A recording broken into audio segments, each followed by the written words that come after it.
जय हिंद दोस्तों, मैं अखिलेश कुमार क्लास टुडे के डिजिटल प्लेटफॉर्म पे आप सभी लोगों का स्वागत है।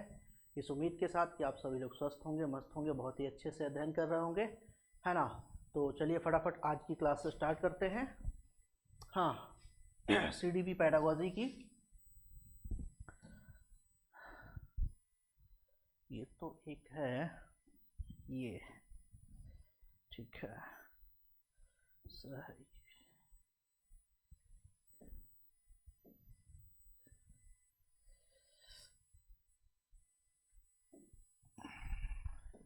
चलिए सीडीपी पेडागोजी की क्लास स्टार्ट करते हैं। इसमें नेक्स्ट जो है कि लास्ट क्लास में देखा था, ये एक्चुअली हमने जो कि सोशलाइजेशन से रिलेटेड चीज़ें देखी थी, और ये एक्चुअली दो पार्ट में है। फर्स्ट पार्ट बेसिकली आपका कॉन्सेप्ट है, और सेकंड पार्ट में थोड़े से कॉन्सेप्ट और क्वेश्चन आंसर है। चूँकि हुआ था कि जब ये चल रहा था तो सडनली लाइट कट गई, तो इसकी वजह से दो पार्ट में हो गया, नहीं तो सिंगल पार्ट में ही होगा। ठीक है, तो आज की क्लास हमारी किसकी है? लैंगिक असमानता, जेंडर इनइक्वलिटी। जेंडर इनइक्वलिटी को डिटेल में समझेंगे। अब ये है क्या चीज़? ठीक है, सामान्य तौर पे अगर हम बात करें तो जेंडर, जो लैंगिकता की अगर हम बात करते हैं, लैंगिकता है ना, लैंगिकता की बात करते हैं, ये जो जेंडर है, जेंडर की बात करते हैं, तो जेंडर सामान्य तौर पे लोगों को लगता है कि ये हमारे बायोलॉजिकल जो है कि कुछ फीचर है ना।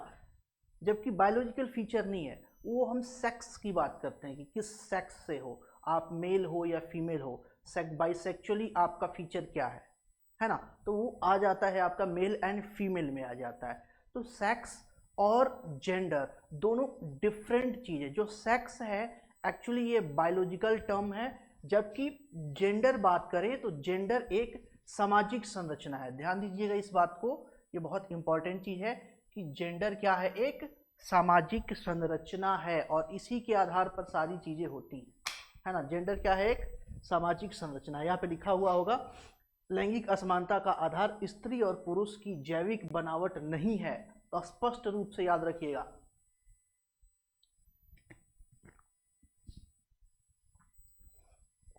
कभी इंटरव्यू वगैरह में कहीं आपसे पूछ लिया जाए, या अगर सीटेट के एग्जाम में बहुत ज़्यादा ये पूछा जाता है, तो यहाँ पे ध्यान रखिएगा कि जैविक बनावट, जो स्त्री पुरुष का जो विभेद है, वो बायोलॉजिकल डिफरेंस नहीं है, वो बायोलॉजिकल डिफरेंस नहीं है।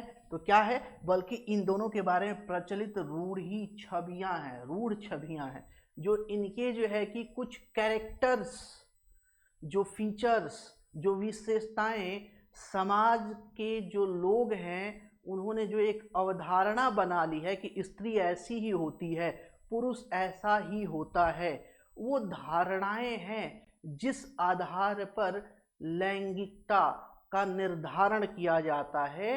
ये चीजें हो जाती है, ये क्या है? छवि और स्वीकृत सामाजिक मान्यता है। क्या है?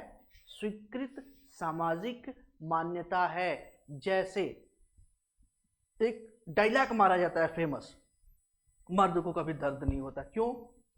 बच्चा, देखिए बच्चा क्या होता है? छोटा होता है। बच्चा छोटा होता है, खेलता है, कूदता है, भागता है, सडनली वो गिर गया, चोट लग गई घुटने में, वो बेचारा रोना चाहता है, और जैसे ही मुंह बनाया रोने के लिए, बड़ों ने कहा चुप पागल नहीं है, तू बहादुर बच्चा है, तू तो लड़का है, क्या लड़कियों की तरह मुंह बना के रोना शुरू हो गया, है ना।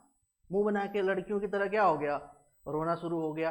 तो ये अवधारणा कहाँ से निकल के आती है? तो ये आपकी रूढ़ छवियां हैं, जिसको स्टीरियोटाइप बोलते हैं। क्या बोलते हैं? स्टीरियोटाइप। आगे चल के इसको डिटेल में देखा जाएगा। सामान्य तौर पे ये बहुत बार क्या होता है कि यहाँ तक कि चाल चलन भी जो है ना, महिलाओं का और पुरुषों का भी चाल चलन भी निर्धारित है कि महिला ऐसी ही चलती है, महिला ऐसे ही बैठती है, महिला ऐसे ही बोलती है, महिला ऐसे ही रिएक्ट करती है।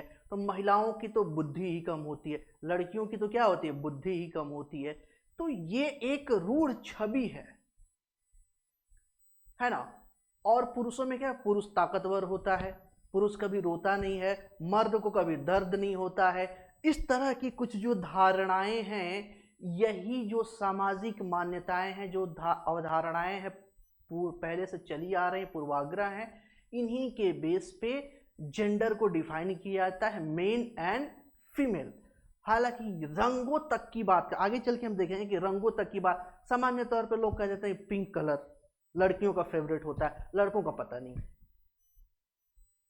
है ना। तो ये कुछ चीजें हैं जो बातें की जाती है, ठीक है।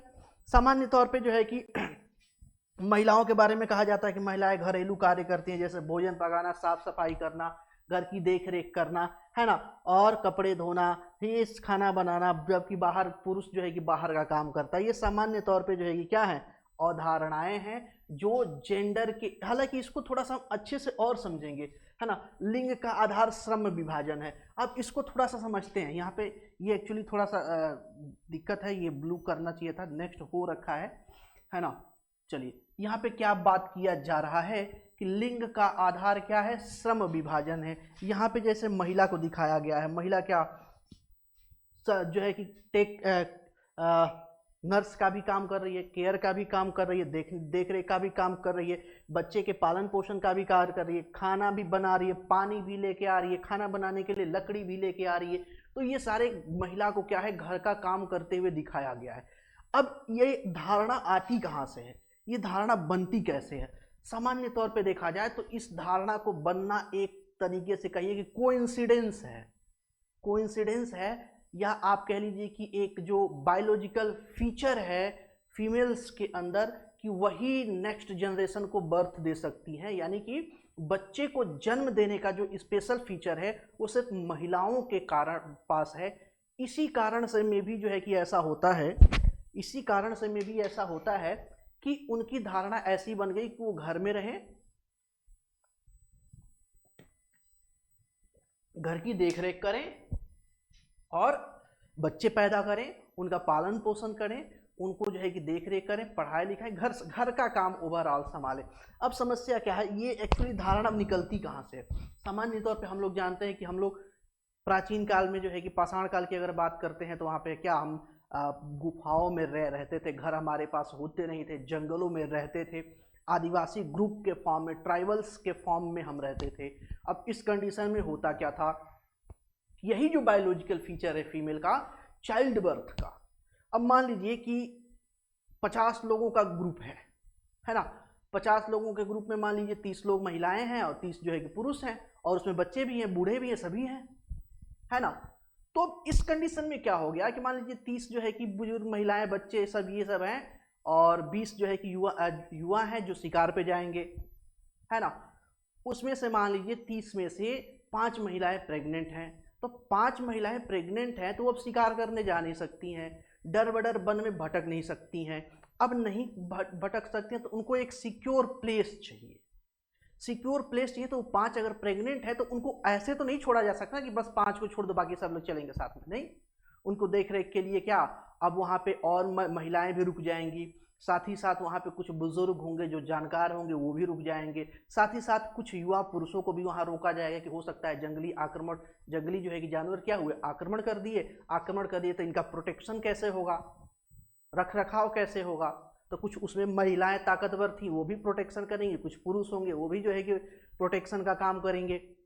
तो इस तरीके से ये जो बायोलॉजिकल एक फीचर है महिलाओं को एक निश्चित जगह पे रोक देता है। अब जिसके वजह से यह धारणा धीरे धीरे ग्रो करती है, और ये धीरे धीरे ग्रो करते एक पूर्वाग्रह का, स्टीरियोटाइप का जो है कि एक संरचना बन जाती है, जिसमें सामान्य तौर पे ये माना जाता है कि महिलाएं घर और घर से रिलेटेड काम ही करेंगी तो वो ज़्यादा बेटर है, जबकि जो पुरुष है वो क्या करेगा, घर के बाहर का काम करेगा, ऑफिस का काम करेगा, ट्रक चलाएगा, ट्रैक्टर चलाएगा, है ना, गाड़ियां चलाएगा, एरोप्लेन चलाएगा, ट्रेन चलाएगा, ये सारा काम जो है कौन करेगा, पुरुष करेगा। इस तरीके की एक संरचना हमें निकल के आती है।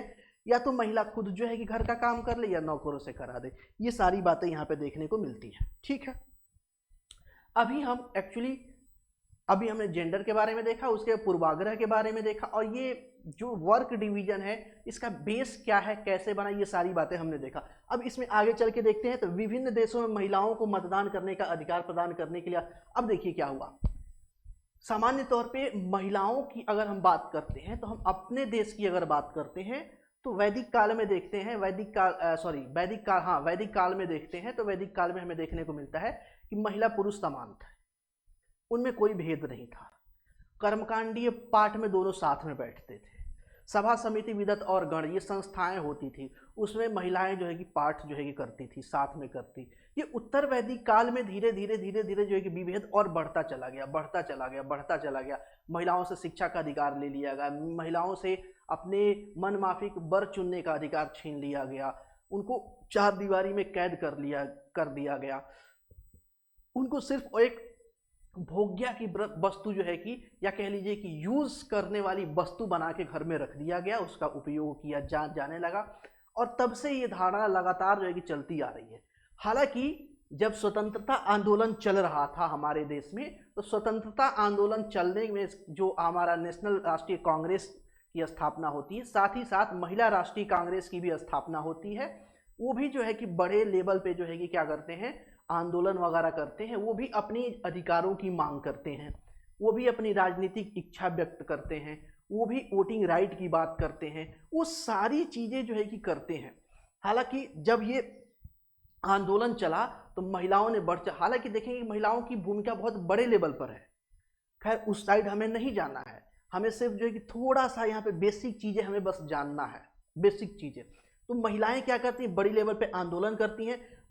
आंदोलन में महिलाएं राजनीतिक और वैधानिक दर्जे में ऊंचा उठने का जो है कि मांग करती हैं। मुख्य रूप से जो है कि वोटिंग राइट हमें भी मिलना चाहिए, हमें भी समानता का अधिकार हमारे पास। स्त्री पुरुष तब आता है कि स्त्री पुरुष में बिल्कुल कोई भेद नहीं होना चाहिए, हम स्त्री और पुरुष एक समान होने चाहिए, हमारे अंदर कोई विभेद नहीं होना चाहिए। ये सामान्य तौर पे यहाँ से बातें जो है कि निकल के आने लगती है कि शिक्षा का अवसर हमें समान मिलना चाहिए, रोजगार का अवसर हमें समान मिलना चाहिए, आगे बढ़ने का अवसर हमें समान मिलना चाहिए, है ना। बाहर के जो घर से बाहर की जो अपॉर्चुनिटी है, जो अवसर है, वो भी हमें मिलने चाहिए। ये सारी बातें यहाँ पे निकल के आती है। तो जब स्वतंत्रता मिलती है, तो जब संविधान सभा बैठती है, तो संविधान सभा में एक चीज याद रखिएगा कि सारे मुद्दों पर मतभेद थे और खूब जम के बहस हुई, खूब जम के बहस होती है। बट एक ही ऐसा मुद्दा था, है ना, सार्वभौमिक वयस्क मताधिकार।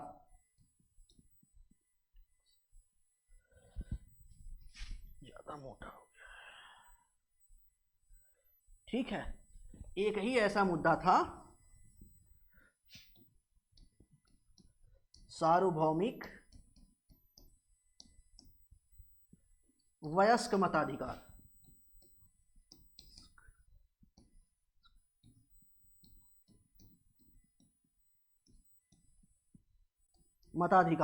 वयस्क मताधिकार का मुद्दा, जिस पे कोई इफ एंड बट नहीं था,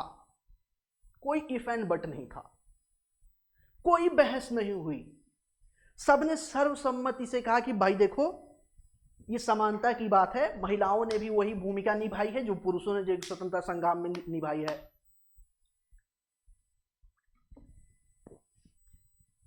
और वहां पे बड़े लेवल पे महिलाओं को बिना किसी डिबेट के वोटिंग राइट दे दिया जाता है। यानी कि उनका एक जो पॉलिटिकल राइट है, जो उनकी डिमांड थी राजनीतिक और वैधानिक दर्जे को ऊंचा उठाने की बात, वो वहां पे मान ली जाती, एक्सेप्ट कर ली जाती। हालांकि यहां तक कि आप जो देखेंगे आगे चल के, इसी स्लाइड में हम आगे देखेंगे, देखिए आंदोलन में महिलाओं के व्यक्तिगत और पारिवारिक जीवन की बराबरी की बात की गई। आंदोलन इस आंदोलन को क्या बोलते हैं, नारीवादी आंदोलन बोलते हैं, है ना। इसी स्लाइड में आगे चल के हम देखेंगे, जैसे ये देखिए आ गया, ये देखिए अब यहाँ पे आ गया, जो वेस्टर्न कंट्री जैसे अमेरिका होगा, यूरोप हो गया, जर्मनी हो गया, फ्रांस हो गया, यहाँ तक कि ब्रिटेन हो गया, है ना। ये बड़े बड़े जो देश हैं जो फेमिनिस्ट कंट्री अपने आप को बताते हैं और बहुत ज़्यादा मॉडर्न बनते हैं, और इनके यहाँ माना जाता है कि हमारे यहाँ महिला और पुरुष में बिल्कुल अंतर नहीं है। जो बड़े बढ़ चढ़ के जो है कि महिला हितैषी बातें करते हैं। यहाँ पे देखेंगे कि यहाँ पे बहुत सारे देश ऐसे हैं जिनमें महिलाओं को वोटिंग राइट ही नहीं दिया गया स्टार्टिंग में, या स्टार्टिंग में वोटिंग राइट दिया भी गया तो कुछ चुनिंदा महिलाओं को दिया गया, बाद में जो है कि किसी और को दिया गया, कहीं जो है कि प्रॉपर्टी के बेस पे जो है कि क्लेम किया गया, कहीं जो है कि कलर के बेस पे जो है कि वोटिंग राइट को डिस्ट्रीब्यूट किया गया। तो ये तमाम सारे विभेद देखने को मिलता है। देखिए अपने देश में जो होता है वो तो होता ही है, पूरा ओवरऑल अगर हम फीमेल्स की बात करते हैं ग्लोबल लेवल पे तो ये सारी चीजें हमें देखने को मिलती है। जैसे यहाँ पे देख लीजिए यूनाइटेड किंगडम, यूके है ब्रिटेन वाला पार्ट, यहाँ पे अब दो तरीके से महिलाओं को वोटिंग राइट मिलता है। एक महिलाओं को वोटिंग राइट मिलता है 1918 में, पार्शियल मिलता है, पार्शियल, थोड़े उन महिलाओं को वोटिंग राइट मिलता है जिनके पास प्रॉपर्टी थी, प्रॉपर्टी थी कितना, जिनके पास बड़े लेवल पे कुछ जो है कि प्रॉपर्टी थी, बड़े घराने की थी, उन्हीं को सिर्फ वोटिंग राइट मिलता है, बाकी किसी वीमेंस को वोटिंग राइट नहीं मिलता है। कंप्लीट वोटिंग राइट कब मिलता है? 10 साल बाद 1928 में कंप्लीट वोटिंग राइट मिलता है। जबकि हमारे देश में क्या हुआ, जैसे भारत आजाद हुआ, बिना जात पात देखे, बिना धर्म मजहब देखे, बिना लिंग यानी कि सेक्स और जेंडर देखे, इक्वली सबको वोटिंग राइट यहाँ पे देखने को मिलता है। फ्रांस में देखिए कब मिलता है महिलाओं को, तो 1944 में, लेटर बाद में वेस्टर्न जो है कि यूरोप कंट्री में जो है कि ये दिया जाता है। जापान में कब मिलता है? 1945 में मिलता है, ये जो है कि देखने को मिलता है। इंडिया में जैसे भारत आज़ाद हुआ उसी के साथ महिलाओं को अधिकार मिल गया, समानता का अधिकार मिल गया, वोटिंग राइट मिल गया और सब कुछ इक्वली उनको ट्रीट किया गया। और साउथ अफ्रीका में देखिए, साउथ अफ्रीका में जब फ्रीडम मिलता है तो यहाँ पे 1930 में सिर्फ वाइट, जो कलर के बेस पे जो सिर्फ गोरी महिलाएं थी, सिर्फ उन्हें ही वोट देने का अधिकार मिला, जबकि ब्लैक वुमेन्स को वोट देने का अधिकार नहीं मिलता है। कंप्लीट रूप से ब्लैक एंड वाइट वुमेन को कंप्लीट रूप से जब मिलता है वोटिंग देने का, कब मिलता है? 19, बहुत बाद में, देखिए ये बहुत बाद में मिलता है, ये देखिए कब मिलता है? 1994 में मिलता है, कितना बाद में जाके मिलता है। अब ये क्या दिखाता है? अब देखिए यही चीजें हैं, जबकि हमारे देश में ऐसा नहीं हुआ, सबको इक्वली ट्रीट किया। ये एक्चुअली जो हमें सिखाते हैं, हमारा तो कल्चर रहा है, कल्चर कि हमारा कोई भी कर्मकांड हमारी पत्नी या हमारी अर्धांगिनी के बिना पूर्ण ही नहीं होता है, हमारा ये कल्चर रहा है। हमारे कल्चर में देखिए कि जो है कि क्या होता है, हमारे कल्चर में देखिए कि जो महिला है पुरुष से पहले उसका नाम जो है कि राधा कृष्ण लक्ष्मी नारायण, तो इस तरह के कुछ कॉन्सेप्ट देखने को मिलते हैं। जबकि यहाँ पे देखिए, यहाँ पे कुछ अलग ही कॉन्सेप्ट देखने को मिलते, हालांकि ये नहीं कह रहा कि उसमें जो है कि हमें पहले अंतर नहीं देखने को मिलता था, लेकिन एक आइडियल सिचुएशन अच्छी थी हमारे पास, है ना। सऊदी अरेबिया में देखिए, सऊदी अरेबिया में वुमेन्स को वोटिंग राइट या उनको लिबर्टी कब मिलती है? तो ये मिलती है आपको 2015 में, बहुत बाद में, अभी आज से जो 7-8 साल पहले मिलती है। तो इस तरीके से देखा जाता है तो ये जेंडर डिस्क्रिमिनेशन सिर्फ इंडिया में नहीं है, वर्ल्ड लेवल पे अलग अलग देशों में अलग अलग बेस पे हमें देखने को मिलता है। ये सारी सिचुएशंस जो है कि रही। अच्छा, इस सब के पीछे एक ही चीज है, पूर्वाग्रह, है ना, रूढ़िवादियां, स्टीरियोटाइप्स, यही सारी चीजें जो है कि देखने को मिलती है। लैंगिक विभाजन की राजनीति, अभिव्यक्ति, इस सवाल पर राजनीतिक गोलबंदी ने सार्वजनिक जीवन में महिलाओं की भूमिका को बढ़ाने में सहायता की। अब देखिए लगातार आप ऑब्जर्व कीजिए, लास्ट 15 ईयर, 15 सालों को ले लीजिए, लास्ट 15-20 सालों में देखेंगे तो महिलाओं में राजनीतिक जो एक गोलबंदी है वो बहुत स्ट्रांग हुई है।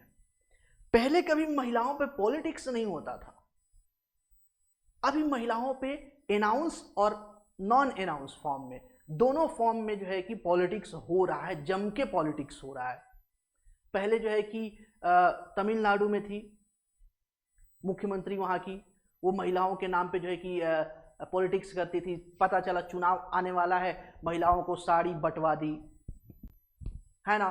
मोदी जी आए, इससे पहले जो कि बिहार में ही देखिए, बिहार में देखिए शराबबंदी। शराबबंदी का मेन रीजन क्या है? मेन रीजन ये है कि यहाँ पे पुरुष क्या करते थे, बेसिकली जो है कि शराब पी के आएंगे, घर में मार पिटाई करेंगे, शोषण होगा किसका? महिला का। प्रताड़ित होगी कौन? महिला। उसको सेंटर में लाया गया, शराबबंदी। अभी दिल्ली में इलेक्शन हुआ पिछले बार, जब अरविंद केजरीवाल जीते थे, उन्होंने क्या किया कि महिलाओं को पूरे दिल्ली में बस सर्विस मुफ्त फ्री कर दिए। ये जो एक पॉलिटिकल गोलबंदी हुई है, फिर तमाम सारी स्कीम्स लाई गई, यानी कि महिलाओं की गोलबंदी हुई, उन्हें पॉलिटिक्स के सेंटर में लाया गया, तब जाके जो है कि यहाँ पे एक ये अच्छी चीज है, ऐसी बात नहीं है, ये अच्छी चीज है जिस बेस पे कम से कम समानता बड़े लेवल पे बढ़ती हुई हमें जो है कि नजर आती है ना। अब यहाँ पे देखिए हमारे समाज अभी भी पितृ प्रधान है, ये ठीक है, पितृ प्रधान है, इसमें कोई दिक्कत नहीं है, पितृ प्रधान है ना।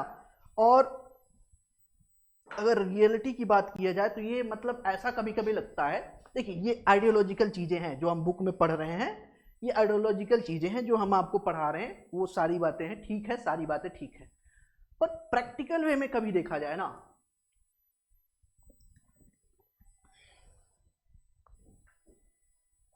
प्रैक्टिकल वे में देखा जाए तो ये जो इक्वलिटी की लड़ाई है, इक्वलिटी की और जेंडर स्टीरियोटाइप को कंप्लीट जो है कि वाइट वॉश करने की जो है कि जो एक लड़ाई है, यहाँ पे मेन जो चीज है ना, मेन जो रोल है वो फीमेल्स का ही है, मेल्स का कम है, फीमेल्स का ज्यादा है। जो मेल है वो तो प्रॉपर अपनी भूमिका निभा रहा है। सामान्य तौर पे पहले देख, एक छोटा सा एग्जांपल मैं आपको बता देता हूँ। पहले क्या होता था कि जो गर्ल्स एजुकेशन था वो सामान्य तौर पे पेरेंट्स तक ही जो है कि लिमिटेड होता था, कि माँ बाप ने जितना पढ़ा दिया, नहीं तो फिर आगे हस्बैंड के यहाँ जाने के बाद पढ़ाई लिखाई बंद हो जाती थी, वो घर का काम करती थी, क्योंकि ऐसी अवधारणा होती थी कि यार आप एटलीस्ट चाहे जितना भी पढ़ लिख लो, चाहे जॉब ही कर लो, आपको घर तो संभालना ही संभालना है ना। तो बेसिकली जो है कि घर संभालने लायक जो है कि उन्हें बनाया जाता था। जबकि अभी की कंडीशन में देखिए, अभी आज की कंडीशन में यह है कि माँ बाप जितना पढ़ाया ठीक है, नहीं तो शादी करके अगर वो अपने ससुराल भी जा रही हैं तो उनके सास ससुर भी सपोर्ट कर रहे हैं पढ़ाई में, कोई बात नहीं बेटा आगे बढ़ो पढ़ो, कोई बात नहीं, जॉब करना है जॉब करो, बाहर जाना है बाहर जाओ, बाहर प्रिपरेशन करने जाना है प्रिपरेशन करने जाओ। तो बड़े लेवल पर सुधार हो रहा है, ऐसी बात नहीं है कि लोगों की सोच नहीं बदल रही है ना। तो ये अच्छा, इसमें कुछ ऐसी भी घटनाएं हो जाती हैं जो असामाजिक तत्व जो है कि जो आपका पीस है जो है कि खत्म कर देती हैं। तमाम सारी ऐसी जो है कि पता चला कि हस्बैंड ने जो है कि पढ़ा लिखा के वाइफ को क्या किया, आगे बढ़ाया, वो जो है कि बाद में अलग हो गए। तो इस तरह की कुछ घटनाएं ये जो है कि इसे हतोत्साहित करती हैं। इस तरह के डिसीजंस नहीं होने चाहिए, ये बातें जो है कि आगे हमें देखने को मिलती हैं, है ना। तो ये क्या माता पिता, अच्छा ये महिलाओं के तरह से भेदभाव, हाँ ठीक है। तो यहाँ पे समस्या ये है कि महिलाएं, यहाँ पे मेन रीजन इसलिए मैं बोल रहा था कि महिलाओं को ज्यादा इसमें पार्ट रोल आता है, इसलिए कि अभी भी देखिए जब तक ये मानसिकता नहीं बदलेगी ना, एक मानसिकता है, ऐसी बात नहीं कि सिर्फ पुरुषों की मानसिकता बदलने से काम चल जाएगा, नहीं, महिलाओं को भी अपनी मानसिकता बदलनी पड़ेगी।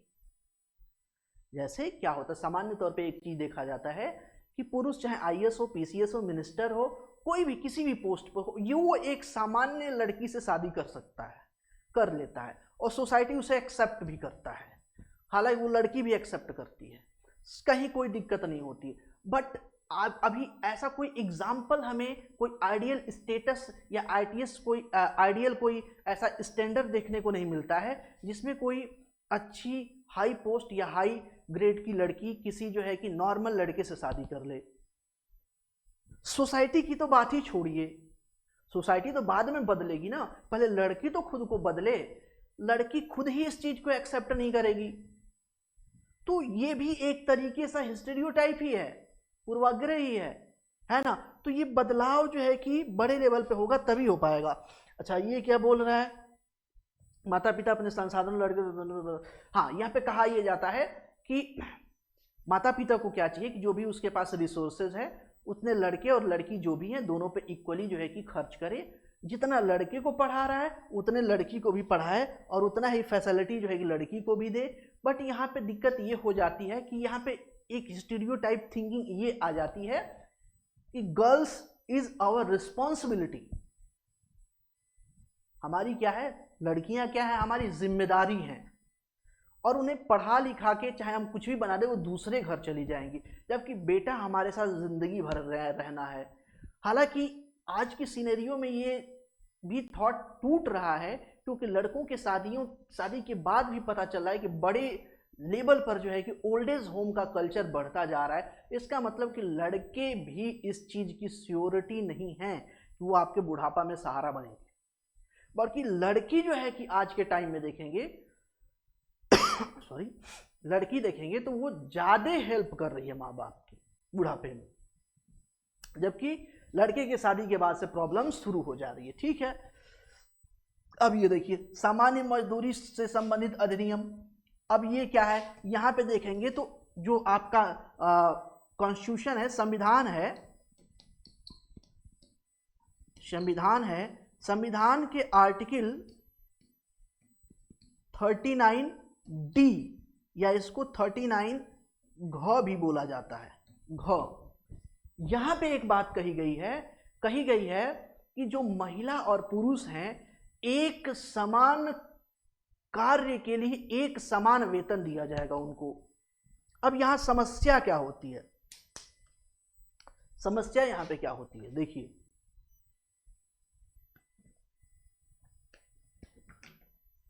हालांकि चाहे किसी भी सेक्टर में चले जाइए, एजुकेशन सेक्टर में चले जाइए, इंडस्ट्री सेक्टर में चले जाइए, फिल्म इंडस्ट्री सेक्टर में चले जाइए, मल्टीनेशनल कंपनी के सेक्टर में चले जाइए, कॉल सेंटर के सेक्टर में चले जाइए, आप जिस सेक्टर, चाहे आप डेली वेजेस करने वाली जो महिलाएं हैं, डेली मजदूरी करने वाली जो महिलाएं हैं उन्हें भी देख लीजिए, तो उनके जब वेजेस या सैलरी को कंपेयर करेंगे तो यहाँ पे हमें देखने को मिलता है कि जैसे एक प्राइवेट स्कूल है, प्राइवेट स्कूल में एक टीचर है, टीचर को पता चल रहा है कि 15,000 मिल रहा है, 15,000 मिल रहा है, और वहीं पे जो है कि मैडम है, मैडम को पता चल रहा है 6,000 मिल रहा है, 8,000 मिल रहा है। इतना डिफरेंस है, 5-5, 6, अप्रॉक्स 40 to 5% का डिफरेंस वेजेस में आ रहा है। पता चला कि महिला मजदूरी करने किसी के घर काम करने जा रही है, एक दिन का उसे 100 रुपया 200 रुपया मिल जा रहा है, वहीं पुरुष जो है कि वही काम उस जो है कि करने जा रहा है तो उसको 1,000 रुपया जो है कि 700 रुपया 800 रुपया ऐसे वेजेस मिल रहा है, सेम का काम सेम है। तो यहां पे भी ये चीज से ऐसी बात नहीं है कि सिर्फ छोटे लेवल पे हो रहा है, बड़े लेवल पे भी सेम है। फिल्म इंडस्ट्री में देख लीजिए, हीरो जो चार्ज करते हैं फिल्म मेकिंग में, उनका चार्ज देख लीजिए, और वहीं पे जो एक सेलिब्रिटी फीमेल है यानी कि हीरोइन है, उनका चार्ज देख लीजिए, उन दोनों में बहुत ज़्यादा गैप है, डिफरेंस जो है कि देखने को मिलता है। तो ये सेम काम के लिए जो वेजेस डिफरेंस है, ये चीज़ नहीं होना चाहिए। ये भी जो है कि क्या है, एक जेंडर स्टीरियोटाइप है, जेंडर डिस्क्रिमिनेशन को शो करता है, जेंडर इनइक्वलिटी को शो करता है। हालांकि इसके लिए संविधान में मनाही किया गया है कि आप इस तरह का कोई भी काम नहीं कर सकते हो, बट हो रहा है, इसमें कोई दिक्कत नहीं। ये खेल कूद की दुनिया में दे दीजिए, सिनेमा संघ का कारखाना, खेत खलियान, हर जगह पुरुष की तुलना में कम मजदूरी मिलती है। ये जो चीज़ें मैंने आपको एक्सप्लेन करके बताई वो सारी चीज़ें यहाँ पे लिखी हुई है। ठीक है, भारत के अनेक हिस्सों में आज भी माता पिता लड़कों की चाह में लड़कियों की जगह क्या कर देते, कन्या भ्रूण हत्या। कन्या, आप ये मान के चलिए कि जो 2000 एक डाटा है, 2000 से 2019 यहां तक पूरे भारत में 90 लाख कन्या भ्रूण हत्या हुआ है, जिसमें से अप्रॉक्स जो है कि आपका 35 to 40 लाख ओनली यूपी में हुआ है। ओनली यूपी में बड़े लेवल पर हुआ है, बड़े लेवल पर। कन्या भ्रूण हत्या समस्या है, बड़े लेवल पे समस्या। इसी वजह से तो क्या जेंडर जो है कि रेशियो, जो भारत में जो जेंडर रेशियो है वो बहुत ज्यादा बीच में डिसबैलेंस हो गया था।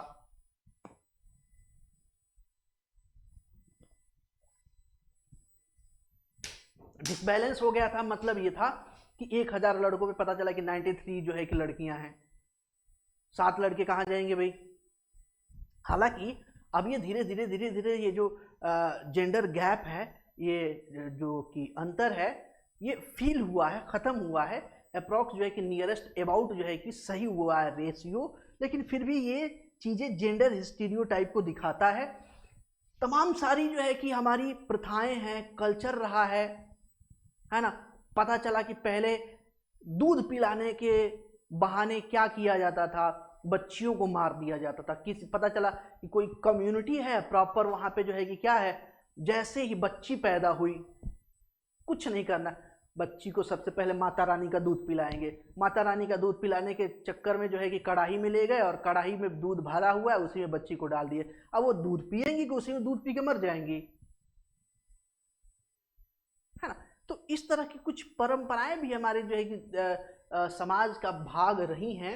हालांकि बाद में इनको खत्म किया गया, इन सबको जो है कि फिनिश कर दिया गया, और आज ये हम बहुत अच्छा फील करते हैं जान के कि इस तरह की कुछ जो दोस्त थे हमारे समाज में वो धीरे धीरे खत्म हुए, और धीरे धीरे लोगों का जो सोच जो है कि बदलता जा रहा है। ये सारी बातें हमें देखने को मिलती है। पूर्वाग्रह और रूढ़िवाद के कारण लैंगिक विभेद। अब ये है कि ये जो जेंडर स्टीरियोटाइप है, इतना डिफरेंस होता कैसे है, जेंडर डिस्क्रिमिनेशन होता कैसे है। तो बेसिकली ये स्टीरियोटाइप से है, या प्री जस्टिस जो है कि, या पूर्वाग्रह जो है कि उसी आधार पे ये सारी चीजें होती हैं।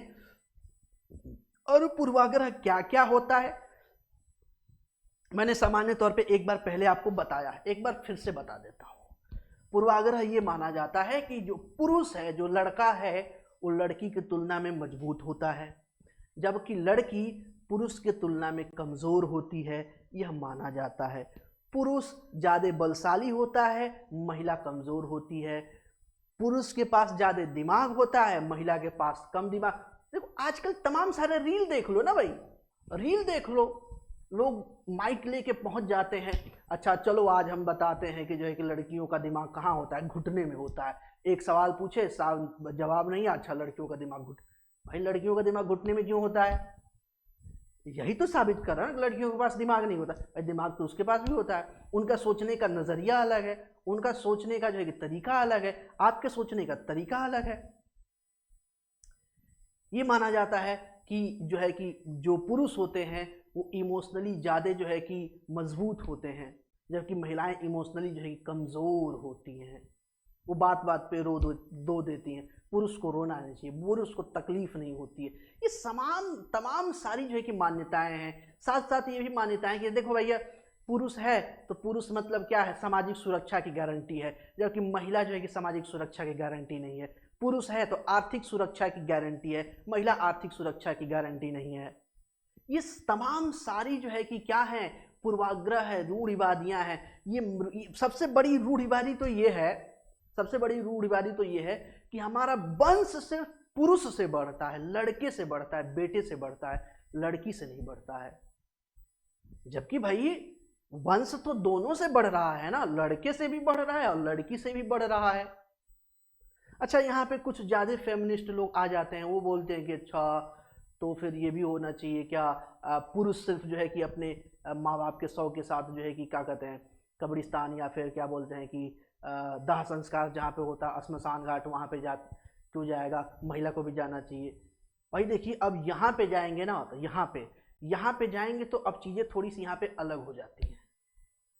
यहाँ पे इस सेक्टर पे जाके, इस सेक्शन पे जाके कुछ चीजें बहुत अलग हो जाती हैं।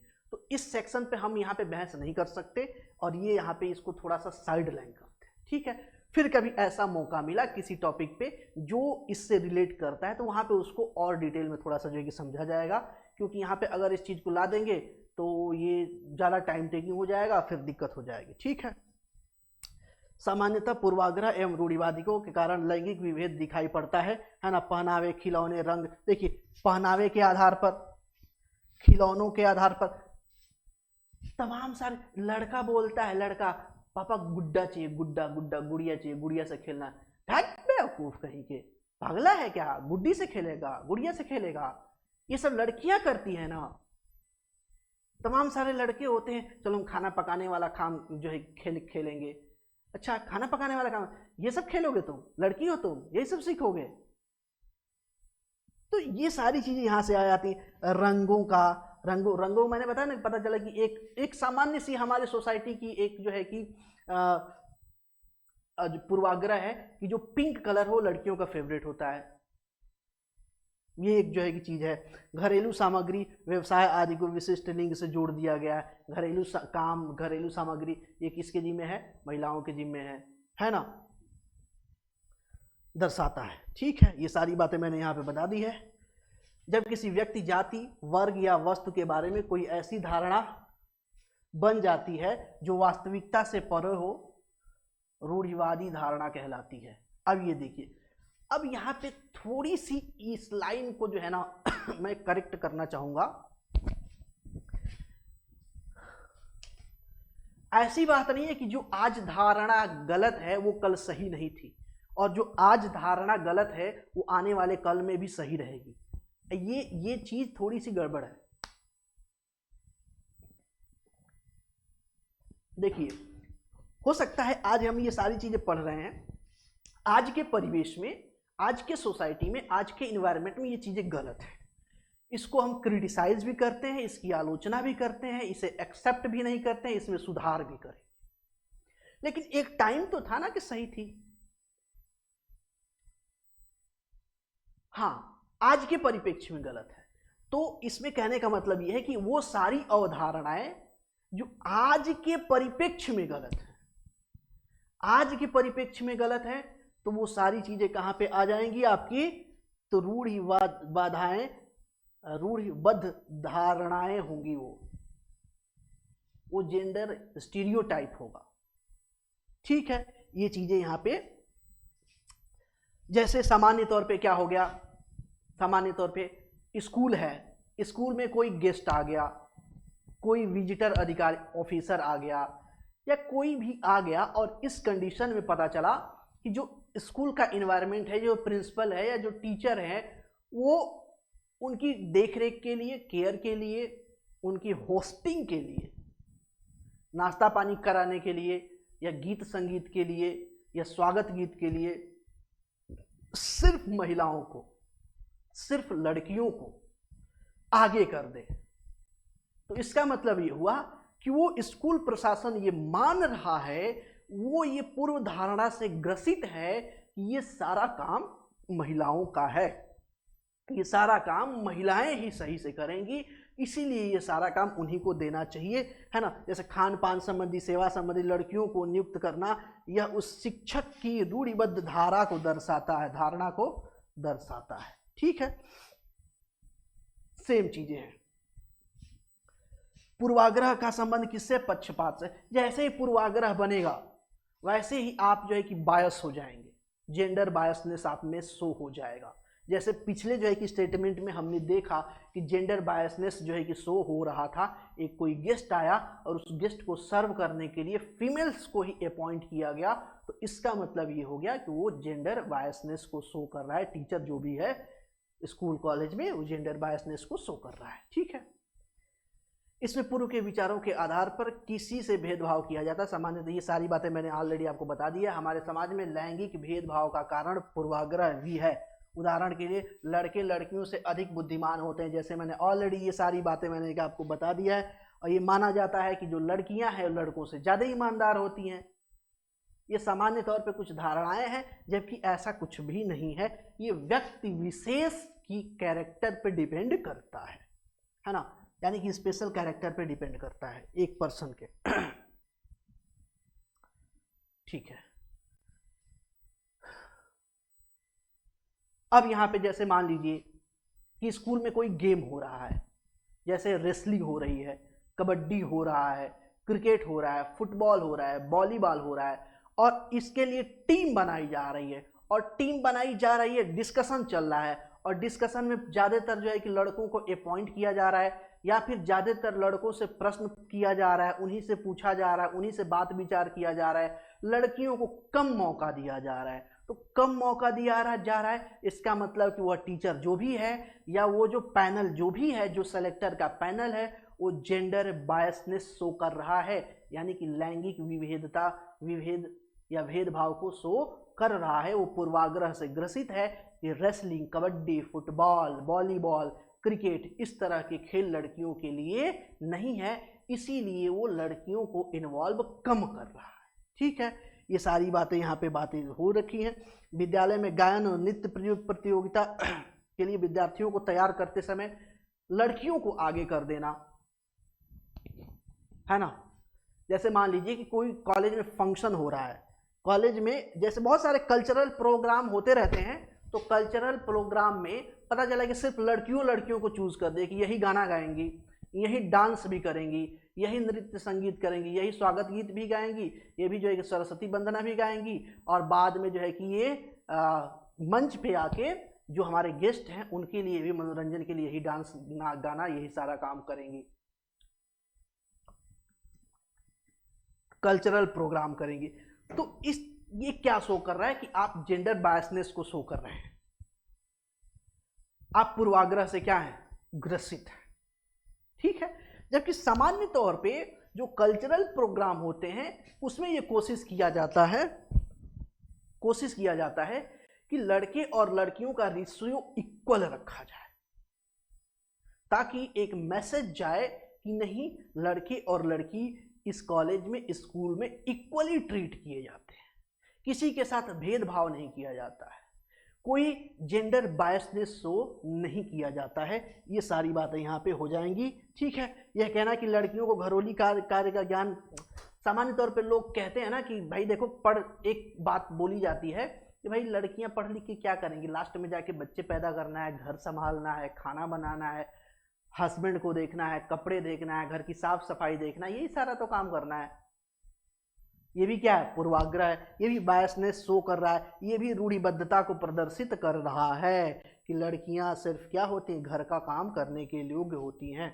अब विद्यालय में लैंगिक भेदभाव, विद्यालय का ऑलरेडी मैंने बहुत सारे एग्जाम्पल्स बता दिए हैं। विद्यालय में लैंगिक भेदभाव न हो, इसके लिए यह चाहिए कि शिक्षक को लिंग पक्षपातपूर्ण व्यवहार का अभिज्ञान होना चाहिए। इसका मतलब ये कहना यह है कि जो टीचर बन रहा है, जिसको हम एज ए टीचर स्कूल में अपॉइंट कर रहे हैं, कोशिश हमें ये करना चाहिए कि उसे प्रॉपर जेंडर के बारे में जानकारी हो, पूर्वाग्रह क्या होता है जानकारी हो, पूर्वाग्रह के आधार पे जेंडर स्टीरियोटाइप क्या होता है उसे पता हो, रूढ़िबद्धता क्या होती है पता हो, उसमें भेदभाव कैसे होता है पता हो, क्या चीज़ें नहीं करनी है ये भी पता हो, सारी चीज़ें। तो अगर ये सारी जानकारी उसे दे करके अगर हम एज ए टीचर अपॉइंट करते हैं तो पॉसिबिलिटी ये है कि वह इस तरह का कोई डिसीजन नहीं लेगा जो जेंडर बायसनेस को शो करेगा। कहने का मतलब सिर्फ इतना है ना। और जब नहीं लेगा तो वो जो जेंडर स्टीरियोटाइप है या जो जेंडर डिस्क्रिमिनेशन है उसको क्या होगा, हम धीरे धीरे धीरे धीरे धीरे एबॉलिस्ट कर देंगे पूरे जो है कि विद्यालय से, उसके बाद समाज से और उसके बाद देश से। ये चीज़ें जो है कि यहाँ पे बताई जा रही हैं।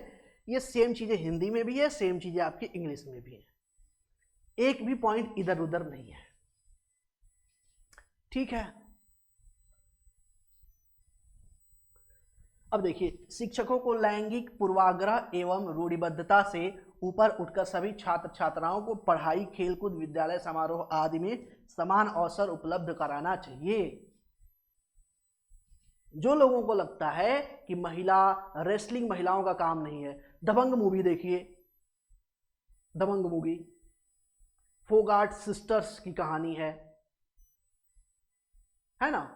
कैसे जो है कि एक हरियाणा जो प्रॉपर मेल डोमिनेटेड सोसाइटी है, वहां पे महिलाएं जो है कि रेसलिंग करती है, कितना उनको क्रिटिसिज्म जो है कि झेलना पड़ता है। क्यों? उससे बाहर निकलना है ना। तो इस तरह की चीजें दिखाइए। जैसे आपका स्कूल का डाइस बोर्ड है, हम पूर्वाग्र विद्यालय में जो है कि ये जेंडर स्टीरियोटाइप को कैसे काउंटर करेंगे, बायसनेस को कैसे इंड करेंगे, एबोलिश करेंगे, इसके बारे में डिस्कशन कर रहे हैं। तो यहाँ पे प्रॉपर जो हमारा बोर्ड होता है, नोटिस बोर्ड होता है, नोटिस बोर्ड है ना स्कूल में, उसमें प्रॉपर इस तरह की पिक्चर लगाइए। महिलाओं को बॉक्सिंग करते हुए, मैरी कॉम है देखिए, बॉक्सर, कितनी मेडल्स जीती हुई हैं। साक्षी मलिक है wrestler, Sania Mirza tennis star, Saina Nehwal. तो इस तरीके से देखेंगे कि बहुत सारे जो है कि यहाँ पे हमें स्पोर्टमैन और रेसलर्स जो है कि देखने को मिलती हैं महिलाएं। तो इस तरह के अगर हम पोस्टर या पिक्चर्स अपने स्कूल कॉलेज में लगाते हैं तो महिलाओं को क्या होगा, मोटिवेशन मिलेगा। इस तरह एक जो हीन भावना है उनके अंदर की महिलाएं कमज़ोर होती हैं, वो धीरे धीरे क्या होगा, कम होगा। अब समस्या क्या है, सामान्य तौर पे ये जो मानसिकता है ना कि पुरुष ज़्यादा मजबूत होता है, स्त्री थोड़ी कम मजबूत होती है। भाई समस्या क्या है, पुरुष हमेशा बाहर रहा है, बाहर खेला है, कूदा है, भागा है, दौड़ा है, खेती का काम किया है, सारा हार्ड वर्क किया है, फिजिकल वर्क। तो ये तो बॉडी है ना, जितना हम इसको यूज करेंगे उतना स्ट्रांग होगी, मसल्स उतनी स्ट्रांग होगी। और महिलाएं घर के ही रह गई, कोई हार्ड वर्क की नहीं, कोई ज़्यादा फिजिकल वर्क की नहीं, तो उनकी मसल्स उतनी ज़्यादा स्ट्रांग और ग्रो नहीं हो पाई। जो महिलाएं आज भी जो है कि घर के बाहर के काम करती हैं, उनका देख लीजिए फिजिकल हेल्थ कितना स्ट्रांग है, वो महिलाओं से किसी भी तुलना में कम नहीं, वो महिलाएं पुरुष से किसी भी रूप से कम नहीं है या कमज़ोर नहीं है। प्रॉपर ये चीज़ें हमें देखने को मिलता है। वैसे ही ये पोस्टर देखिए, ये जो है कि हमारी पहली जो है कि मेट्रो पायलट हैं सुरेखा जी। तो इस तरह के जो है कि पिक्चर लगाइए। ये सामान्य तौर पे ये धारणा है कि आज भी देखिए ना, सामान्य तौर पे आप अपने इलाके में, शहर में महिलाओं को बाइक चलाते हुए, बुलेट चलाते हुए बहुत कम देखेंगे। क्यों? ऐसे मानना है कि नहीं महिलाएं बाइक नहीं चलाती, तो ऐसे पोस्टर लगाइए। जो महिला रेसलर हैं, रेसिंग करती हैं, बाइकिंग जो है कि बाइक चलाती हैं, जो पायलट हैं, एरोप्लेन उड़ाती हैं, जो मेट्रो ट्रेन चलाती हैं, जो ट्रेन चलाती हैं, है ना। तो इस तरह की जो है कि चीज़ों दिखाइए, ताकि कॉलेज में क्या हो या जो स्कूल है वहाँ पे जेंडर बायसनेस धीरे धीरे धीरे धीरे धीरे धीरे क्या हो, कम हो, और जेंडर इक्वलिटी या डिस्क्रिमिनेशन क्या हो, धीरे धीरे कम हो। ये सारी चीज़ें काउंटर करने का क्या है, तरीका है। अब यहाँ पे देखिए, यहाँ पे ये बहुत फेमस एक क्रिकेटर है आर अश्विन, आप लोगों ने, सारे लोगों ने देखा होगा आर अश्विन। ये अब रिटायर हो गए हैं इंटरनेशनल क्रिकेट से। ये अपनी वाइफ के साथ देखिए, यहाँ पे ये वाइफ के साथ क्या कर रहे हैं, वाइफ के साथ कपड़े धोने का काम कर रहे हैं, कपड़े धोने का काम। इस तरह की चीजें प्रमोट कीजिए, पता चले कि नहीं पुरुष भी घर का काम कर सकता है, महिला भी बाहर का काम कर सकती है। जेंडर इक्वलिटी को प्रमोट करना है, जेंडर डिस्क्रिमिनेशन को क्या करना है, खत्म करना है। जो स्टीरियोटाइप थिंकिंग है उसको दंड करना है परमानेंटली। बट दिक्कत यह है ना कि आज जो राइट है कल रॉन्ग हो जाएगा। तो आज जो स्टीरियोटाइप है वो कल इंड हो जाएगा, और आज जो नॉर्मल थिंकिंग है वो कल स्टीरियोटाइप हो जाएगा। तो ये प्रॉपर एक चेन है जिसको लगातार हमें इस पे काम करते करते चलना पड़ेगा। वैसे ही ये देखिए, यहाँ पे एक ये बहुत फेमस मूवी है की एंड का, बहुत पहले ये मूवी आई थी की एंड का, अर्जुन कपूर की, और इसमें शायद अभिनेत्री हैं करीना कपूर जी। तो इस तरह की जो है कि मूवी आई थी जिसमें प्रॉपर दिखाया है कि कैसे एक मेल डोमिनेटेड सोसाइटी में फीमेल्स एम्प्लॉय होती है, जबकि हस्बैंड अनएम्प्लॉयड होता है, और वो जो है कि शादी करती है और वो कहती है कोई दिक्कत नहीं है, तुम घर रहो, घर को टेक ओवर करो, घर का काम करो, उसका केयर करो, बाकी मैं जॉब करने के लिए हूं। तो ये बेस्ट एग्जांपल है। यही तो मैं बात कर रहा था कि इस तरह की मूवी तो बन गई, लेकिन इस तरह के समाज में कोई स्टैंडर्ड सेट नहीं है। सोसाइटी एक्सेप्ट, इस तरह के कॉन्सेप्ट को सोसाइटी एक्सेप्ट ही नहीं करती। सोसाइटी की तो बात छोड़ो, वो लड़की एक्सेप्ट नहीं करती है। वो अगर कोई लड़की जॉब पा जाए तो खुद ही किसी अनएम्प्लॉयड से शादी नहीं करेगी। प्रॉब्लम है, उसके माइंड में ही प्रॉब्लम है। तो ये जो ऐसी बात नहीं है कि ये जो जेंडर बायसनेस है सिर्फ पुरुषों के दिमाग में है, ये महिलाओं के दिमाग में भी है। तो जब तक दोनों साइड से चीज़ें सही नहीं होंगी तब तक एक तरफा आप अगर चीज़ें चाहते हैं कि सही हो तो एक तरफा कोई चीज़ें सही नहीं हो सकती। दोनों तरीके से आपको चीज़ों को शो करना, सही करना पड़ेगा, तभी जाके प्रॉपर जिस हम डिस्क्रिमिनेशन की बात कर रहे हैं वो ख़त्म होगा, है ना। अब यहाँ पे क्या है, समाप्त करने के विद्यालय परिसर में ये सारे जो है कि तस्वीर लगाइए, ये दिखाइए, यही सारी बातें यहाँ पे ये देखिए महिला पायलट हैं फाइटर जेट उड़ाते हुए, इस तरह की फोटो जब देखेंगे बच्चे तो बोलेंगे कि नहीं ठीक है यार, लड़कियां भी जो है कि लड़कों से कम नहीं होती हैं। तो इस तरह का कॉन्सेप्ट हमें देखने को कई बार ये देखने को मिलता है कि कोई लड़का नृत्य संगीत, अब देखिए कई बार क्या होता है कि कोई लड़का है उसका नृत्य संगीत में या कुकिंग में, है ना, या मॉडलिंग में बहुत ज़्यादा उसका मन लगता है, जबकि सारे रिलेटिव उसका मजाक उड़ाते हैं, घर वाले भी उसका सपोर्ट है। एक बहुत मुझे याद आ रहा है, एक पहले सीरियल आता था, मुझे नाम नहीं याद आ रहा है, एक गुजराती सीरियल था और उसमें यही कॉन्सेप्ट दिखाया था। कॉन्सेप्ट यही था कि एक ईसाई होता है, उसका एक लड़का होती है, लड़की होती है, वो बिल्कुल ऐसे स्टीरियोटाइप थिंकिंग का होता है, तो वो सोचता है कि मेरा लड़का मेरी तरह ईसाई बनेगा, पुलिस में जाएगा, जबकि लड़की का इंटरेस्ट ही नहीं है पुलिस में जाने का। उसका इंटरेस्ट था किधर, कुकिंग में, फैशन डिजाइनिंग में, होटल के शेफ बनने में, जबकि लड़की थी वो सोचता था कि पढ़ा लिखा के शादी कर देंगे। उस लड़की का शौक था कि हम पापा की तरह ईसाई बने। बाद में चल के जो स्टोरी एंड होती है वो यही होती है कि लड़की क्या बनती है, अपने हिसाब से वो ईसाई बन जाती है, पापा जो है काफी टाइम तक जो है कि नाराज रहते हैं, बाद में लड़का कुक या शेफ बन जाता है, पापा लॉन्ग टर्म तक जो है कि नाराज रहते हैं, फिर बाद में जाके उनकी सोच बदलती है। तो इसी तरीके से सोच बदलने वाला काम करना पड़ेगा। इसमें माना ये भी जाता है कि अगर बच्चे पे ज़्यादा फोकस जो है कि सॉरी फोर्स किया जाए, बच्चे को ज़्यादा फोर्स किया जाए और अगर उसे उसके इंटरेस्ट की चीजें चूज न करने दिया जाए तो असफल होने के चांसेस क्या होंगे, ज्यादा होंगे। तो इसीलिए चाहिए कि बच्चे का इंटरेस्ट जिस सेक्टर में है उसी सेक्टर, आज ये देखिए ना आप क्या बोलते हैं, बहुत अच्छी मूवी आई थी 3 इडियट, इसी कॉन्सेप्ट पे तो बेस्ड है। बच्चे का इंटरेस्ट है फोटोग्राफर बनने का, जबरदस्ती इंजीनियर बना रहे थे, बच्चे का मन नहीं है इंजीनियर बनाने का, फिर भी जबरदस्ती इंजीनियर बनो। इंजीनियरिंग में टॉप किए आमिर खान, उस मूवी में रिसर्चर बन गए, साइंटिस्ट बन गए। तो एक्चुअली इंटरेस्ट की चीज को क्या किया जाए, ज्यादा प्रमोट किया जाए है ना। चलिए, यदि उसकी रुचि को हतोत्साहित नजरअंदाज किया जाए, 12 अन्य करियर अपनाने के लिए सलाह दी जाए तो इसका प्रतिकूल प्रभाव पड़ेगा, उससे असफल होने के चांसेस ये ऑलरेडी मैंने बता दिए।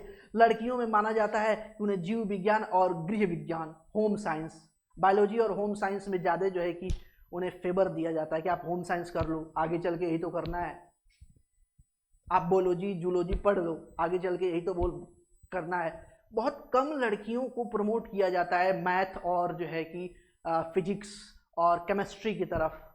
इधर एक तो लड़कियों का इंटरेस्ट थोड़ा सा कम होता है इस साइड में, और जिनका होता भी है उनको प्रमोट नहीं किया जाता है बड़े लेवल पे। तो इसके भी आप एग्जाम्पल देखिए ना, कल्पना चावला और सुनीता विलियम्स, यहाँ पे आप देखिए, यहाँ पे फोटो लगा हुआ है ना, कल्पना चावला और सुनीता विलियम्स। अगर ये लड़कियां भौतिकी नहीं पढ़ी होती, फिजिक्स नहीं पढ़ी होती, मैथ नहीं पढ़ी होती, तो आज ये जो है कि स्पेस के सेक्टर में अपना नाम नहीं बनाई होती। तो यहाँ पे मेनली ये देखना है कि बच्चे का इंटरेस्ट किससे। अच्छा, यहाँ पे एक चीज और मैं थोड़ा सा बोलना चाहूंगा कि अब यहाँ पे पेरेंट्स का रोल बहुत ज्यादा क्रिटिकल हो जाता है, ये आइडेंटिफाई करना कि बच्चा इंटरेस्ट किस सेक्टर में शो कर रहा है। और क्या वो जो इंटरेस्ट शो कर रहा है क्या वो रियलिस्टिक है या फेक है। कई बार क्या होता है बच्चे इस एक स्पेसिफिक सेक्टर में कुछ पार्टिकुलर रीजन की वजह से इंटरेस्ट शो करते हैं, जबकि उनका प्रॉपर इंटरेस्ट उस सेक्टर में नहीं होता है, और जैसे उनका पार्टिकुलर एक जो एम होता है वो अचीव होता है, वो सेक्टर उनके लिए नल एंड वाइल्ड हो जाता है, उनका कोई मतलब नहीं रह जाता है। तो ये रियलिस्टिक पहचानना अब टीचर्स और गार्जियन का काम हो जाता है कि बच्चे का वास्तविक जो इंटरेस्ट सेक्टर है वो कौन सा है, फिर उधर क्या करना, प्रमोट करना। ठीक है, यहाँ पे बातें की गई। अध्यापकों को ऐसा वातावरण स्थापित करना चाहिए कि कक्षा में दोनों वर्ग, यानी कि कहा यह जा रहा है कि टीचर्स को ऐसे इन्वायरमेंट क्रिएट करना चाहिए जिसमें बॉयज और गर्ल्स दोनों इक्वली जो है कि हेल्दी इन्वायरमेंट में कॉम्पिटिटिव माहौल में अपने आप को ग्रो कर सके, प्रॉपर उनको अपनी बात रखने की, अपनी लर्निंग करने की, अपने डेवलपमेंट करने की प्रॉपर अपॉर्चुनिटी दोनों को मिले, उसमें कोई डिस्क्रिमिनेशन नहीं हो, उसमें कोई बायसनेस शो नहीं हो। ये चीज़ें जो है कि टीचर को ध्यान में रखना चाहिए। लैंगिक विभेद करने वाले कारक धार्मिक कारक है ना। बहुत सारे जो है कि अलग अलग मजहब हैं, अलग अलग रिलीजियन है, अलग अलग कम्युनिटी है हमारे देश में, सबकी अपनी अपनी फेथ है, अपनी अपनी मान्यताएं हैं, जो है कि उस मान्यताएं के अनुसार ये सामान्य तौर पे एक मोटी मोटी मान्यता ये है जो कहा जाता है कि औरत को क्या होना चाहिए, घर में रहना चाहिए, घर की चीज़ों को देखना चाहिए, थोड़े पर्दे में रहना चाहिए, तो ज़्यादा बाहर नहीं निकलना चाहिए, कम बाहर, सबके सामने नहीं जाना चाहिए। तो ये कुछ चीज़ें हैं जो पैरामीटर्स हैं, जो रिलीजियस पैरामीटर्स, ये रिलीजियस पैरामीटर्स फीमेल्स को बैकफुट पे क्या करती हैं, पुश कर देती हैं। इसके वजह से जो है कि वो आगे नहीं बढ़ पाती। ये जेंडर वायसनेस का ही जो है काम है, और इसको धीरे धीरे क्या करना है, धीरे धीरे कम करना है। ठीक है, आर्थिक रीजन क्या है, पता चल रहा है कि एक पेरेंट्स हैं, उनके 2 बच्चे हैं, एक लड़की है एक लड़का है, बट उनकी इनकम ऐसी नहीं है कि दोनों को प्रॉपर वो एजुकेशन दे पाए, अच्छी हाई क्वालिटी या क्वालिटी एजुकेशन दे पाए। इस कंडीशन में वो कोशिश ये करते हैं कि जो लड़का है उसको अच्छी क्वालिटी की एजुकेशन किसी भी तरीके से प्रोवाइड कर देते हैं, जबकि लड़की को एक नॉर्मल एजुकेशन देने की कोशिश करते हैं। तो ये एक बाउंडेशन, थोड़ा सा इकोनॉमिकल बाउंडेशन हो जाता है कि वो प्रॉपर दोनों पे खर्च नहीं कर पाते हैं, जबकि चाहिए ये कि लड़के और लड़की दोनों को एक समान ट्रीट करें। तो ये चीज़ें जो है कि बाउंडेशन है ना, आय के स्रोत के आधार पे परिवेश ये अवरुद्ध हो जाता है, यही सारी बातें यहाँ पे लिखी गई है। उसके बाद देखते हैं स्त्रियों का निम्न स्तर। निम्न स्तर का मतलब क्या है, निम्न स्तरीय है कि जो परिवार है, परिवार में खुद ही परिवार के लोग पता चलता है कि लड़कियों के साथ दुर्व्यवहार करते हैं। दुर्व्यवहार का मतलब यह है कि वो खुद ही बायसनेस शो करते हैं। पता चला कि दूध है, 1 गिलास दूध है, एक गिलास दूध है, तो पता चला कि लड़के को पकड़ा दिए, लड़का पी, लड़की ताक रही है, उसे मिल ही नहीं रहा है। अब ये नहीं है कि उसमें से हाफ हाफ कर दें, इन्फीरियरिटी कॉम्प्लेक्स लड़की में आ जाएगा, वो लड़की खुद ही अपने आप को हीन भावना से ग्रसित कर लेगी। लड़के को हर एक चीज में वरीयता दी जा रही है, तो जो फीमेल है उसके मन में खुद ही जो है कि क्या हो जाए, एक हीन भावना आ जाती है, जिसकी वजह से वो उपेक्षित महसूस करती है, और वो जो मेन स्ट्रीम है वो फैमिली के ही मेन स्ट्रीम से नहीं जुड़ पाती है, सोसाइटी और एजुकेशन के मेन स्ट्रीम से जुड़ने की तो बात ही खत्म हो जाती है ना। ये चीज़ें हमें जो है कि यहाँ पे देखने को मिलती है। लड़कियों का कम आयु में विवाह हो जाना, ये भी एक जो है कि क्या है, समस्या है। अब इस कंडीशन में देखेंगे तो लगभग 47% आज भी, नहीं सॉरी, अप्रॉक्स 16 to 20% आज भी चाइल्ड मैरिज होता है भारत में, चाइल्ड मैरिज। अब लड़की को कुछ पता ही नहीं है, उतना अवेयर ही नहीं है, और जब अवेयर नहीं है वो मेंटली और फिजिकली और इमोशनली बच्चे के लिए प्रिपेयर नहीं है, और शादी होगी, शादी के लिए रिस्पॉन्सिबिलिटी वो नहीं ले पाएगी, फिर बच्चे होंगे, फिर उसे प्रॉपर वो केयरिंग नहीं दे पाएगी। तो इसके वजह से भी क्या, अच्छा सामान्य तौर पे जो चाइल्ड मैरिज होता है वहाँ पे ये भी देखा जाता है देखने को मिलता है कि ये ज़्यादा कुछ स्टीरियोटाइप सोसाइटी होती है, और यहाँ पे पता चलता है कि लड़की की शादी होते ही कुछ टाइम बाद उसका एजुकेशन बंद, एजुकेशन क्या हो जाएगा, बंद हो जाता है। ये सारी बातें जो है कि हमें देखने को मिलती है।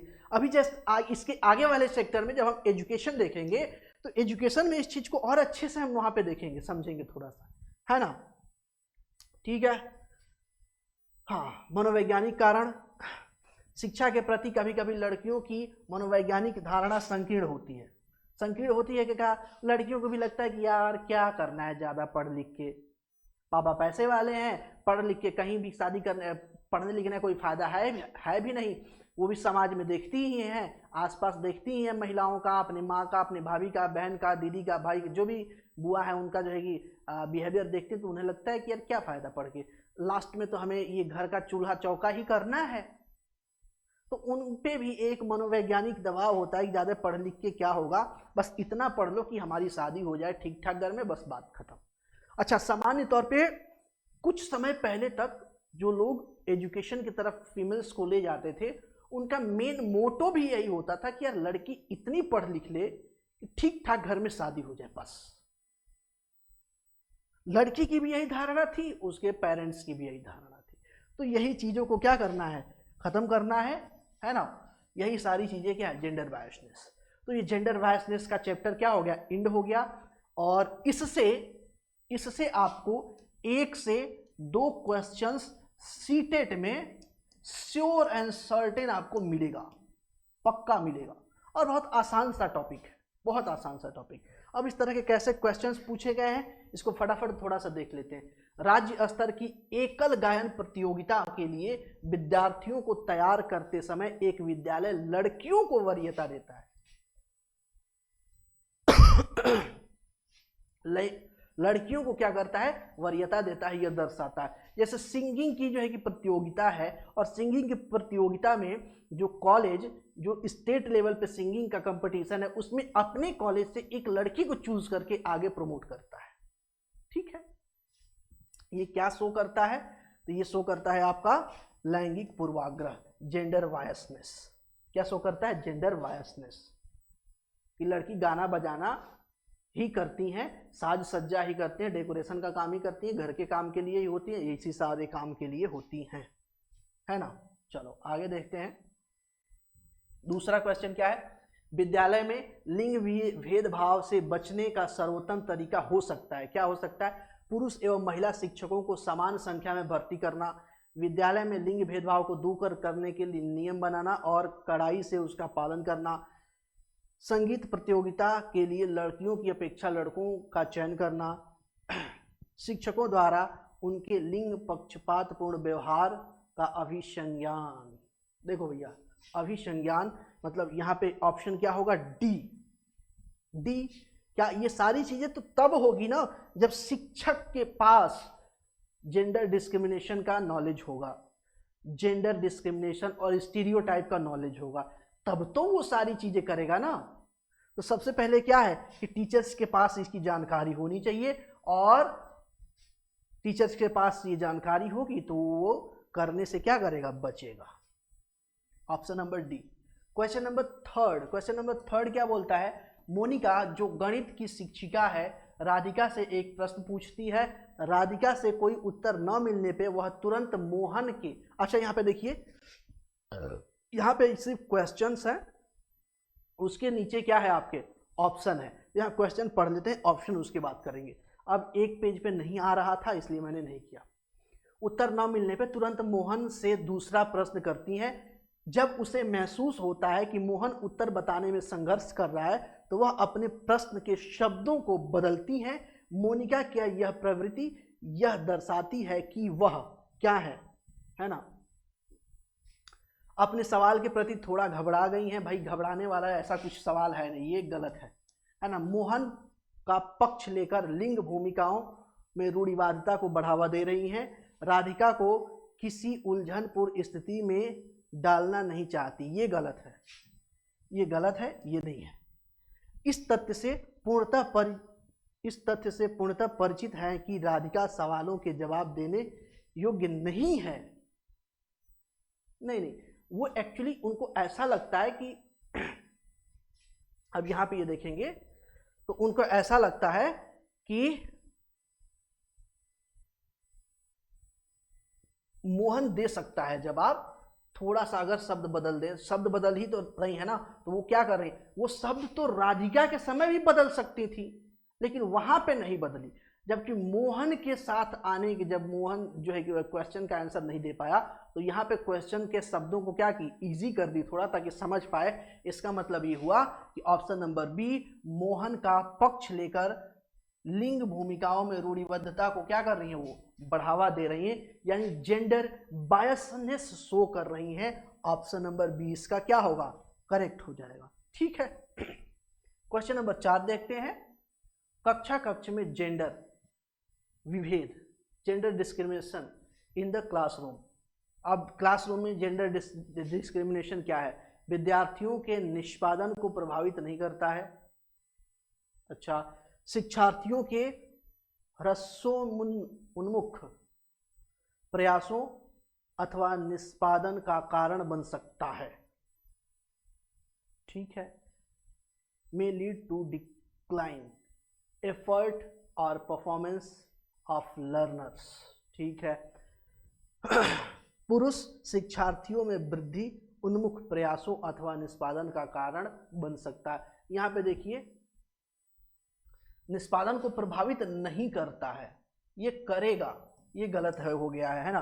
पुरुष यहाँ पे सिर्फ बायसनेस की बात की जा रही है तो बायसनेस गड़बड़ होगा यहाँ पे, है ना। तो अब यहाँ पे देखते हैं, महिला शिक्षकों की अपेक्षा पुरुष शिक्षकों के द्वारा अधिक किया जाता है, ये भी एक पूर्वाग्रह है, ये भी गलत है। ऑप्शन नंबर यहाँ पे क्या होगा, बी करेक्ट होगा कि शिक्षार्थियों के ह्रस्वोन्मुख प्रयासों अथवा निष्पादन का कारण बन सकता है। यानी कि इस तरह का अगर जेंडर बायसनेस क्लास में शो किया जाएगा तो क्या होगा, may be lead to decline effort and performance of learners, कि जो भी वहाँ पे विद्यार्थी हैं उनके सीखने की, उनके डेवलपमेंट की प्रोसेस में बाधा उत्पन्न हो सकती है, या वो एफर्ट में जो है कि प्रॉब्लम हो सकती है। ठीक है, क्वेश्चन नंबर 5। क्वेश्चन नंबर 5 क्या बोल रहा है, एक सशिक्षक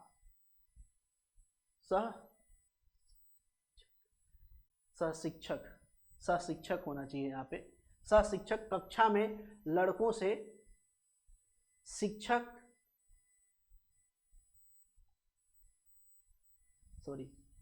ही रहने दीजिए इसको। एक सशिक्षा कक्षा में, मतलब कोएड एजुकेशन की बात की जा रही है, हाँ कोएड एजुकेशन की बात की जा रही है, यानी कि लड़का लड़की दोनों बैठे हुए कक्षा में, लड़कों से शिक्षक यह कहता है लड़के बनो और लड़कियों जैसा व्यवहार मत करो। मैंने अभी जब आपको वहाँ पे एक्सप्लेन कर रहा था तो मैंने बताया था कि बहुत सारे लोग ऐसे कमेंट करते हैं, अच्छा क्या लड़कियों की तरह चल रहे हो, लड़कियों की तरह बैठ रहे हो, लड़कियों की तरह व्यवहार कर रहे हो, क्या लड़कियों की तरह इतरा रहे हो। तो ये जो बातें होती है, जो स्टेटमेंट होती हैं, ये बेसिकली जेंडर बायसनेस को क्या करती हैं, रिप्रेजेंट करती हैं, शो करती हैं। यह टिप्पणी है, क्या है, जातीय भेदभाव नहीं है। लड़के लड़कियों के साथ व्यवहार का एक अच्छा उदाहरण नहीं, बिल्कुल नहीं है। लड़के लड़कियों में भेदभाव रूढ़िबद्ध धारणा को प्रकट करती है, जी बिल्कुल। लड़कियों पर लड़कों की जीव वैज्ञानिक, ये ऑप्शन नंबर सी इसका करेक्ट। ऑप्शन नंबर क्या है, सी इसका करेक्ट। ठीक है, नेक्स्ट आगे बात करते हैं क्वेश्चन नंबर 6 की। क्वेश्चन नंबर 6, जेंडर क्या है, तो जेंडर एक सामाजिक संरचना है। जेंडर क्या है, एक सामाजिक संरचना है ना। उसके बाद यहाँ पे जेंडर, यहाँ पे ये क्या है, सामाजिक संरचना है। ऑलरेडी मैंने जो है कि इस चीज को बताया। अब ये देखिए सारे क्वेश्चंस पूछे गए हैं, ये सारी चीजें पूछी गई हैं, है ना। चलिए, खिलौने, पहनावे की वस्तुएं, घरेलू सामग्री, व्यवसाय एवं रंगों को विशिष्ट लिंग के साथ संबंधित करना क्या प्रदर्शित करता है, जेंडर बायसनेस। जेंडर प्रासंगिकता की विकसित जेंडर पहचान, जेंडर रूढ़िवादिता, क्या जेंडर स्टीरियोटाइप, क्या करता है, gender stereotype. Option number C, या जेंडर बायसनेस को शो करता है। क्वेश्चन नंबर 9 क्या बोलता है, बच्चों में जेंडर रूढ़िवादिता एवं जेंडर भूमिका अनुरूपता को कम करने के लिए निम्नलिखित में से कौन सी पद्धति प्रभावशाली होगी। है ना। ठीक है, कौन सी प्रभावी, जेंडर पक्षपात के बारे में परिचर्चा करना, किसके बारे में, जेंडर, हाँ पक्षपात के बारे में चर्चा करना, जेंडर विशिष्ट भूमिकाओं को महत्व देना, नहीं ये तो फिर बायसनेस आ जाएगा ना यहाँ पे, जेंडर पृथक खेल समूह पृथक, ये फिर गड़बड़ हो जाएगा, जेंडर पृथक बैठने की, ये भी biasness. Option number A, gender पक्षपात के बारे में परिचर्चा करना या डिस्कशन करना, ये ऑप्शन नंबर ए का, ए जो है करेक्ट होगा। ठीक है, क्वेश्चन नंबर 10 और लास्ट क्वेश्चन है आज के क्लास का, छात्र छात्राओं के बीच लैंगिक प्रभावों को कम करने के लिए उपयुक्त उपाय है, छात्रों को छात्राओं के समान अधिकार देना, हाँ ये तो अच्छी चीज है, छात्रों को छात्राओं के समान कार्य के समान अवसर उपलब्ध कराना, ठीक है, छात्रों को छात्रों के समान शैक्षणिक योग्यता की समान